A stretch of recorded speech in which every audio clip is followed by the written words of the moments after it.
thankfully Mr. Bars has covered some of the content already, so I'll try to move through it fairly quickly. So I just want to talk briefly about phase 3 and next steps for the projects, and following that I wanted to address some outstanding council resolutions that have come up even prior to this project beginning, but more recently mostly in the Key Directions report, and just make sure that we're closing the circle on those items. And then finally I just want to talk about the recommendations in the report in terms of notifications for property owners affected by some of the land use changes we've discussed here tonight. So briefly on phase 3, Modus has done a great job providing an overview of the history and the draft document. And so really I just wanted to talk about phase 3 in general terms and identify that the outcome of this phase is a final draft of the OCP. And the intent is to get that to council in mid-April sometime. We know that the current draft is not perfect. I've looked at it and I noticed a few periods missing, and council's obviously identified some things that they'd like to see changed tonight. I do think that most of what we've talked about tonight here can be incorporated as we move through the engagement process. I didn't hear anything that would sort of give me pause to sort of go back and have to start from scratch in terms of the draft. So yeah, so we are looking to move toward a final draft of the OCP and conclude phase 3, and the way we're hoping to do that is via a 6-week engagement period. Looking to gather public feedback on the draft. So it's obviously a very extensive and complex document. And the way we're looking to do that is through an online survey. And we're looking at sort of tiered options in the survey for feedback. So giving people sort of a 10 to 15 minute, you know, if you're a busy parent and you can only take 10 minutes or 15 minutes out of your daily life to provide us some comment on the OCP, the survey will be structured to allow for that. It will also be structured to allow for a slightly more in-depth level of feedback where you can delve into it a little bit but not have to read through the whole document and still be able to give quality feedback. And then for those people who are excited to read 120 pages of fairly dense planning policy, certainly that's an option too. And in addition to that, we're happy to, the survey, we're happy to take emails or letters or even have in-person discussions at the town hall with anyone who's interested. So in addition to the survey and feedback through emails, etc., the other option that we're working on right now is open houses. And fortunately, we have finally reached a stage in the COVID-19 pandemic where open houses are again an option. And so we're pleased to be planning for some in-person open house options, as well as virtual, just to give people with varying levels of comfort some options to choose from. The fourth way we're going to be engaging with people is through social media. So we'll have a bit of a social media campaign over the next couple of weeks, and you know, any comments that come up or discussions that happen on social media like Facebook, we'll bring those back to as part of the discussion. And given the council go-ahead, if we get that tonight, we will also bring our stakeholders, First Nations partners, and engage with any town committees as directed by council. So that would all happen via letters and emails, letting them know that we've sort of advanced to that stage of the process. So the 6-week community engagement process that we're proposing here would conclude on April 8th, and the intent would be to bring council back a very detailed report on that engagement and recommendations coming out of that engagement at that time, with specific recommendations that would hopefully move us toward phase 4 and moving into that bylaw adoption phase. So that's sort of an overview of what we're looking at in the next little while, if council is amenable to seeing this project move ahead. And so the next thing I wanted to talk about was just making sure that some of those council resolutions had been addressed. So looking at the list here, we've got, again, discussed a little bit tonight, but there was a council resolution from pre-OCP project that talked about including these blue heron nesting areas in the environmentally sensitive areas. And then the remainder of these council resolutions come out of the key directions report. So expanding those opportunities for garden suites, policies around a cycling network, the height allowance map for the downtown, ground floor residential in the downtown, the idea of townhouses around the neighborhood commercial nodes, and the Mermaid Creek redevelopment idea. So I'll just go through each of those in turn here.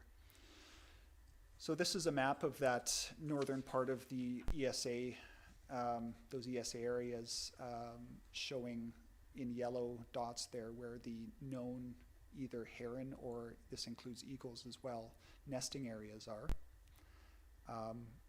One is already in with an existing ESA area, 2 are on the border of an existing ESA area, and 1 is currently not in an ESA area, that northernmost dot.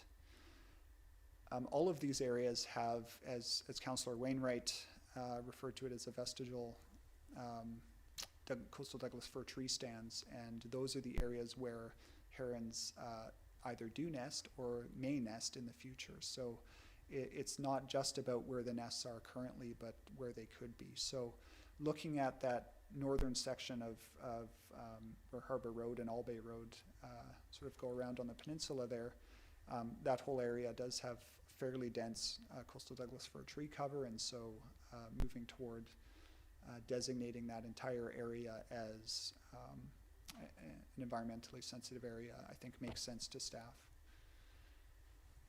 So those are the only known sites, and most of those areas are covered by, most of those treed areas are would now be covered by the expanded environmentally sensitive areas.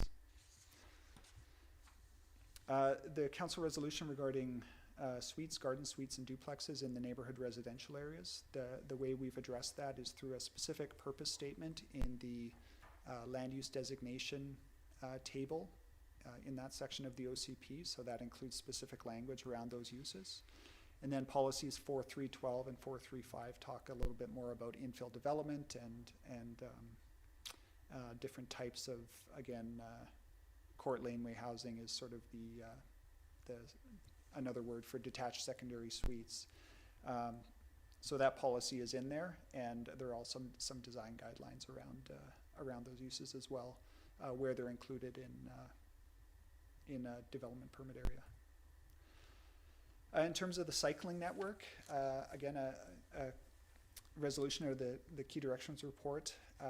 As council knows, the town received a grant in the area of active transportation for this project from UBCM, which we gratefully acknowledge.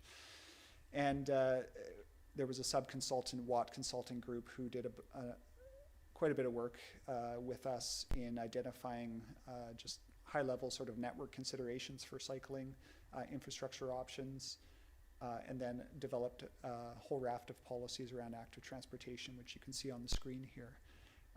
The idea was not to sort of identify specifics, knowing that we're moving towards an active transportation plan, but setting the high-level policy framework for that active transportation plan, which we've done. And policy 4.3.48 specifically speaks to the establishment of a cycle network. The downtown height map, I think we've discussed that, and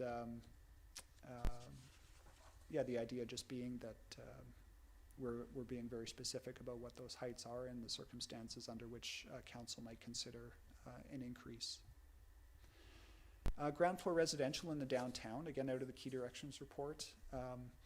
This is something that staff went back and looked at in a little more detail, and it became very clear to us that this is not something that can be easily mapped just because of the variations in how the little nooks and crannies of Sydney's downtown work. And so we settled on this fairly general policy that would allow for staff to bring forward specific recommendations and council to consider those development proposals on a case-by-case basis in looking at, say, townhouse development along the ground floor. So that's policy 4.111. And then this is a little more extensive, but this is again going to the townhouse multiplex developments around the neighborhood commercial nodes. And so just zooming in on some of these specific mapped areas where the OCP is proposing to include those. So here's the areas in proximity to Rest Haven Store, which is circled in black on the map there, in the little red piece.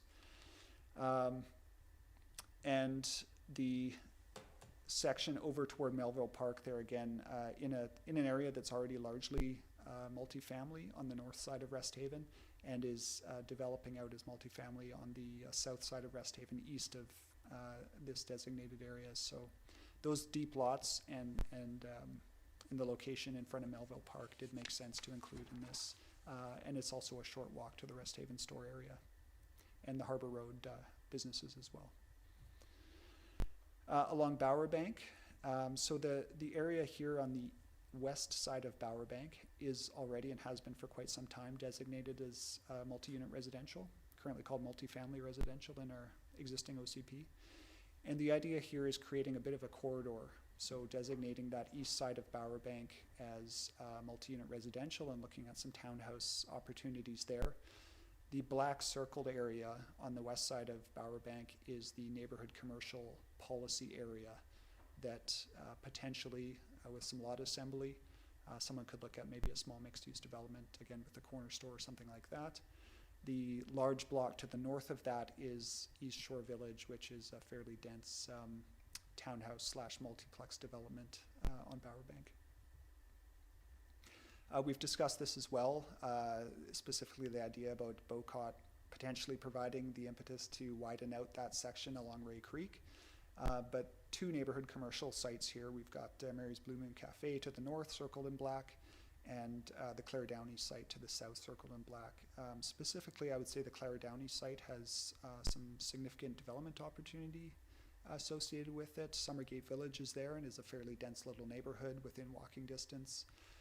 And there's also some development in North Saanich along the west side of Kenora happening as well. So this sort of forms the basis for the potential of a neat little village area in that area.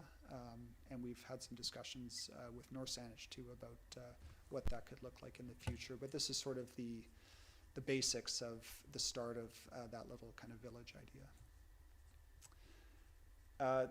So the Cedarwood site is currently neighborhood commercial. The proposal in the draft OCP is to keep the front part fronting along Lochside Drive there as neighborhood commercial, with the backside of the property, about 2/3 of it being designated as multi-unit residential, and looking at some townhouse opportunities there. And then finally, we've talked about the Mermaid Creek development idea briefly, and I'll cover it in a minute here, but looking along Resthaven Drive, the properties along the west side that are shown here are currently neighborhood residential, and some would be designated, as you can see, as multi-unit residential with some townhouse opportunity there.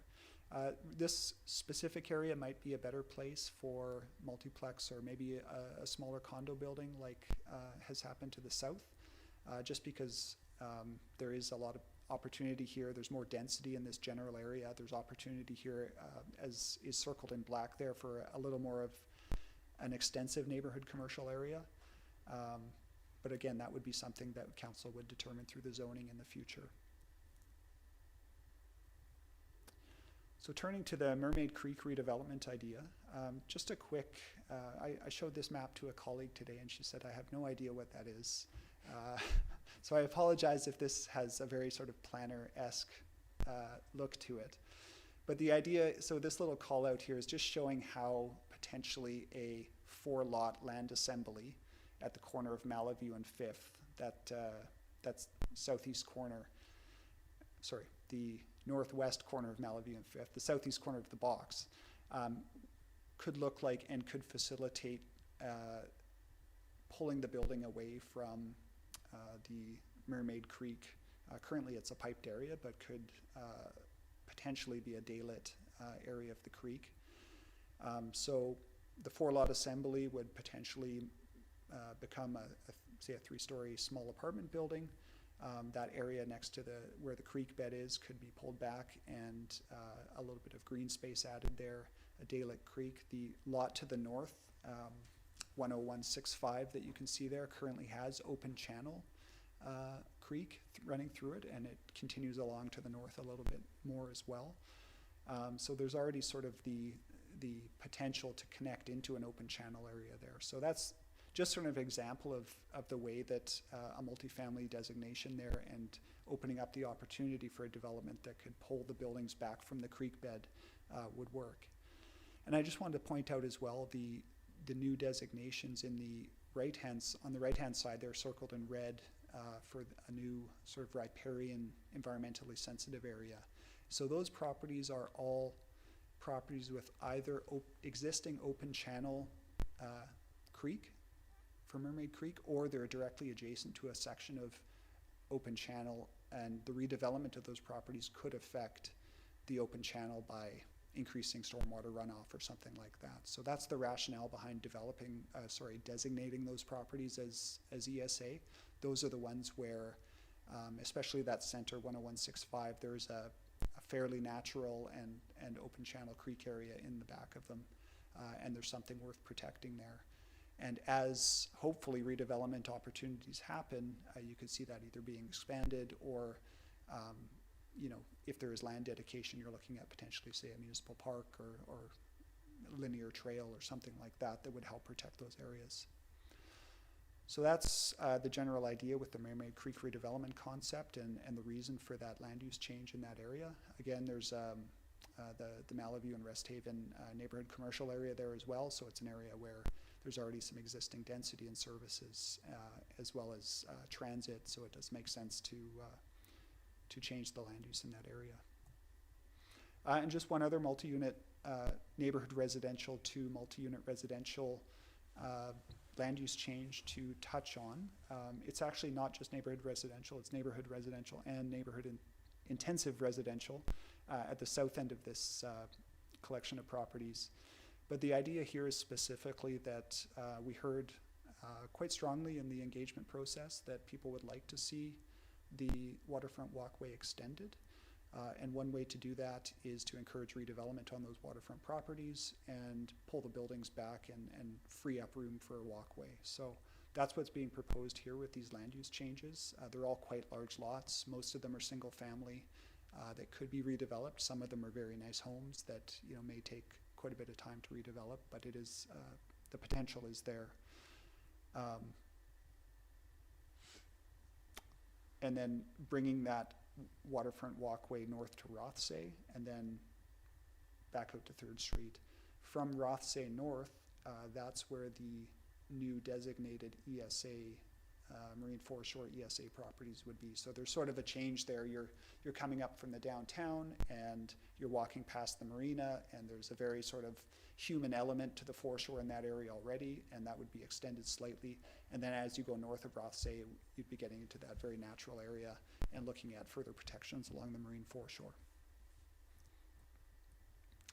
So moving to notifications of affected property owners very quickly, what staff are proposing is that we send letters to these neighborhood residential to multi-unit residential converted properties and letting them know that this land use change is happening. It would provide some additional context, such as this is only a land use designation in the OCP. This is not permission to develop. So being very clear that additional council oversight and approvals would be necessary for anything to happen on these properties. This is simply an indication of the direction of future land use. Slightly different, but I think equally important for these property owners in the newly designated ESA areas that are being proposed. So this isn't a land use change. The single family, or in some cases multifamily land uses, would remain, but the town is indicating that we would have greater control over these properties if there is a redevelopment or additions or things like that where the land would be altered. And so letting these property owners know that they're being proposed to be part of that. And again, I think highlighting for them that the town has always taken a balanced approach and will continue, I think, to take a balanced approach given the competing interests on these, some of them are very small properties, and just providing that opportunity for them to provide feedback. And finally, staff are also recommending that the folks property owners covered in these neighborhood commercial policy areas where there may well be a rezoning application that comes forward if this is adopted, that would change land use in those areas and as I said, provide maybe a small mixed use development with a cafe or something and a few residential units above. that could potentially be the case on any of their properties. And I think the idea here is to be very specific that it's not their properties per se, but this area is an area that we're highlighting as where this could potentially happen. So that's all I wanted to cover as an introduction to my staff report, a bit of a long one, and I'm happy to